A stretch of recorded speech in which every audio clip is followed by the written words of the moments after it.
Great, I'd like to call the meeting to order at 7 p.m. Can we get a roll call, please? Mr. Bellafiore? Present. Mr. Biondo? Here. Mr. DiGiulio? Here. Mr. Ludston? Here. Mrs. Paletti? Mr. Edisiver? Here. Mr. Stoffel? Here. The quorum has been established. Please all rise for the Pledge of Allegiance. Pledge Allegiance to the flag of the United States of America and to the republic for which it stands, one nation, under God, indivisible, with liberty and justice for all.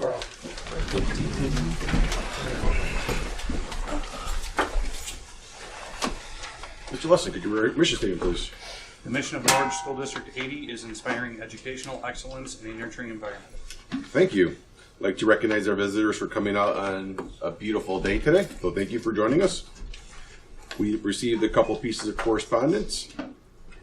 We received one FOIA, and we'll go right into presentation. Okay, so the first presentation is going to be given by Ms. Palmer, Principal Palmer. All right, a very quick presentation regarding next year's registration. So save the date, everyone. We will have 5 nights where we can come and register for school. Wednesday, Thursday, Friday of the week of August 15th, 16th, 17th. And that will allow then people who are out of town that week could possibly come on Monday or Tuesday of the next week. So we have a new evidence-based grading that we would like to roll out to parents. So we're going to do that on the last night from 7 to 8. So after the registration, we'll have everyone gather back and hear about our new grading practices. But these are the times and the dates, and we will be posting these to the website. A little bit different from last time, we have our registration to spread out our registration. We'd like people with last names A through D to try to come on Wednesday, E through K on Thursday, L through Q on Friday, R through Z on Monday, and then Tuesday for new families and anyone who couldn't make it any of the other days. So that pretty much balances out amongst the 4 days our families. Are there any questions? Yes. Are registrations all going to be conducted at one school building, or We'll be at Lee again. Okay. And we'll be in the full gym. We'll, I know in the past we've mailed out paperwork. Is there a way to put that online where people can print it versus us mailing it and saving money on printing and stamps? I think posting it to the website would be a really good idea, and we'll send it out in the tracts and there's still like their medical the newsletter. And that form that you get that has all the information and you update, that we couldn't put online. Why not? It's people's personal information. I'm sorry. It's a form that We still have to mail like 1 or 2 pieces of personal information, I so see. directory information. I see. Okay. Since they're already mailing it, you might as well put the forms in there too. Right. I'm sorry, but during parcel, As long as it doesn't go over one stamp. Yeah. Right. So that form prints out your information and then you make changes on it. It says like, yes, this is all correct or this isn't correct. And then people will change update their address, phone number. Believe it or not, people change phone numbers very often. I see. It's that purple form. No, I know. I You get would it. have I'm to just get trying to figure out. access. I'm just trying to see if there's a way for us to avoid or trying to save on postage, because if we're sending out to all the families, and I'm assuming we're going to keep it at an ounce or less. Right. And So if you, as long as you stay within the one stamp, right, then we should be okay. And it's purposeful. One of the reasons that, and the way we do it is, it seems as if it's old school, but there's many pieces of information in there that the parents need. So that's the first thing. Second thing is it helps us with residency.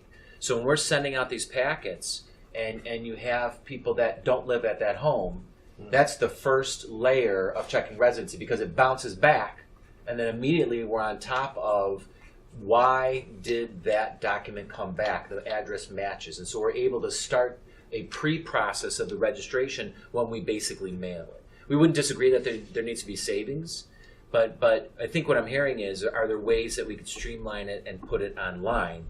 And it's still not going to mitigate the supermajority of what we need, which is paperwork. there's a lot of paperwork that we have to have on file for students, such as medical forms, such as Certain forms we'll put online, like we did Exactly. last year, I but understand. I just won't, just to keep You're it looking under for- one I'm stamp. just, you know, we're at that time of our situation that we need to look at everything. And if we spend, you know, you look at the envelope and printing, you're looking at least $1 to $1.50 per mailing probably. And so, well, 50 cents for the stamp. Then you have the letter, the envelope cost And 10, the paper. 10 yeah. and the paper and the ink. And so having someone stuff it. There is a send it out. module that Power School has for online registration, but we would have to weigh that cost versus the mailing. And again, that would be every, year with the Power School. So we would have to weigh that out. Okay. I thought I'd just ask. Thank you. What we can also do is perhaps make a first station that we have those forms, and the parent can sit and review it right there. We could, right. It will inconvenience parents and people a little bit longer, because they're not gonna print out all the forms and have them. We would have to then provide them at registration. I get it. I mean, we'll trust the administration to figure out the best process. So we can My look job at is it. to question it. No, So- that's a good question. That's Good to fine. question It's a good it. question. We can look at it. Great. Thank you. Okay. I would like to offer one suggestion just to help streamline for those that went through it, that any information that's mailed out, if a section can be put on it, as well as on the front page of the website of exactly what is needed for registration. A lot of the complaints coming through are due to time, and a lot of those that did cause time with the registration were because people did not have all the information that they are told in the papers to bring. So if we can in some way make it prominent on like that front page or even right on the home page of the website, just to make it more evident of what they need so it doesn't delay others. Excellent. Excellent. Thank you. Okay, thank you. Is there any other presentations? Or I was just going to give some updates for the board. We recently had our appeal of the petition to withdraw from the Cooperative of LASIK. We presented our case to the West 40 panel, the appeal panel, and the panel voted advantageously for us to withdraw from the cooperative. We're on our last phase of the process, which is just a presentation to ISAC, which reviews our plan, our comprehensive special education plan, which is about several hundred pages of information that we're required to do. And when I say several hundred pages, there are many, many layers that we're expected to follow to assure that when we withdraw, we meet all the expectations that any school district who had their own special education program can follow through on and do dutifully. And so I just want to assure the board of that. In addition, I wrote a letter to the LASIK board asking for our students to be grandfathered. There was a discussion today with the executive board, and they asked that issue be tabled and be brought to a meeting where all the superintendents were present. And so we have the executive board, which is 5 members, but we also have the membership of LASIK, which is 10 members. And so all the superintendents will be meeting on Friday, which is April 20th at 8:30 a.m. at Mannheim, which is Anger School, and we'll be discussing as a group what our decision is for our Anger students. More specifically, allowing our students to be grandfathered into the program. And I'm going to put this out there so the board understands. Anytime you have a plan, a comprehensive plan, there is the opportunity where people will not only attack the plan, they're going to attack the process, they're going to attack the people, they're going to attack the person. And I think this board has become used to this process. You've seen it, where our grade center was attacked, then the process was attacked, the people, then the person. And we've all felt it too, even myself. And so what I remind people is, if you take those 4 Ps and you put it on the shelf, the vote is about the students, about the kids. And so what we're talking about is, are we going to do what's best for the kids? Are we going to put all of these issues to the side on the shelf? And are we going to talk about what is best for the kids. So we're fighting for our kids to stay in there. As I've already shared, we're willing to pay that additional amount. So when I hear people say this is a financial, that is not the case, not for Norridge School District 80. We've said that over and over and over, and we've proven that. And so I just wanted you guys just to be aware that we're following through with an expectation that was brought forward by the parents. And as a civil servant, we're going to try to do what's best for all of our parents, all 119 of our special education students. So I just want to bring that to the attention of the board. In addition, I want to thank the village for having a police presence during the election, when we had our election, our polling at Lee School.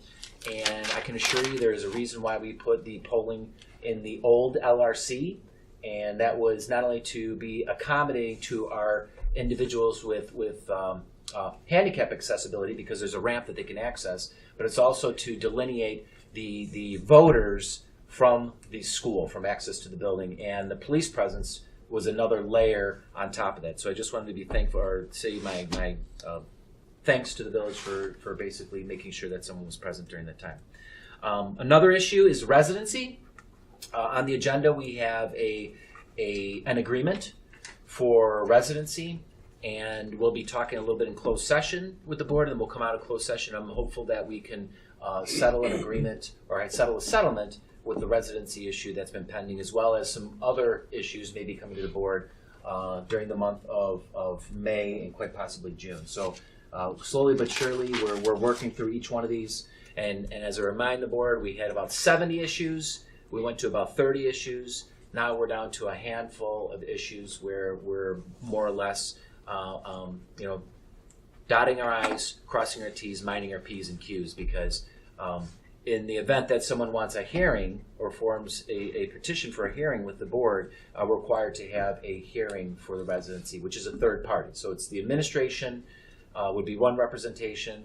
Then you'd have the person who is basically being, written up for a breach of the residency, and then the hearing officer basically makes a determination. And so that's pretty much where I'm at. And there's a couple other items, but I think Buildings and Grounds and other committees will be reporting on that. Great, thank you. Any questions for Dr. O'Malley? Great, thank you. Moving to board committees, board policy and development. We have our first reading under new business of the new policy update, so gives everyone the opportunity to go through those, and at our next meeting we will go and discuss have further discussion on them to see if there's any other changes that we would like to see.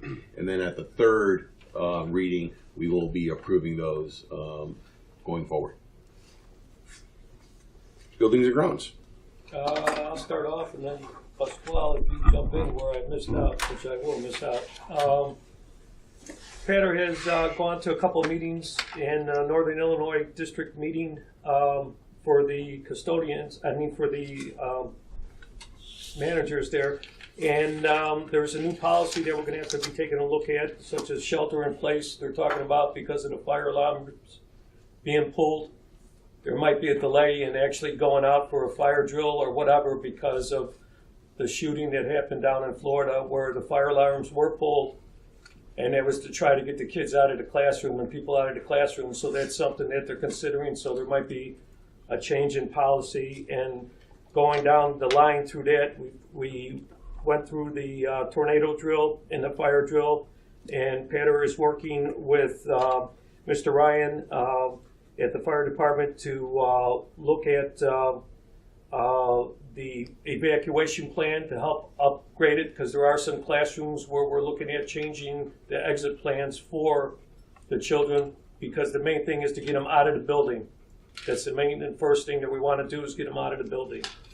And then also mentioned that they're talking about that we have to go through the tornado drill. There is some mechanism that is connected with the park district that sends out the signal, and we have to fine tune it again, the batteries, or align it, because it was they just did it and it wasn't working as well as it should be. So there's an issue that Patter is going to take care of that with that.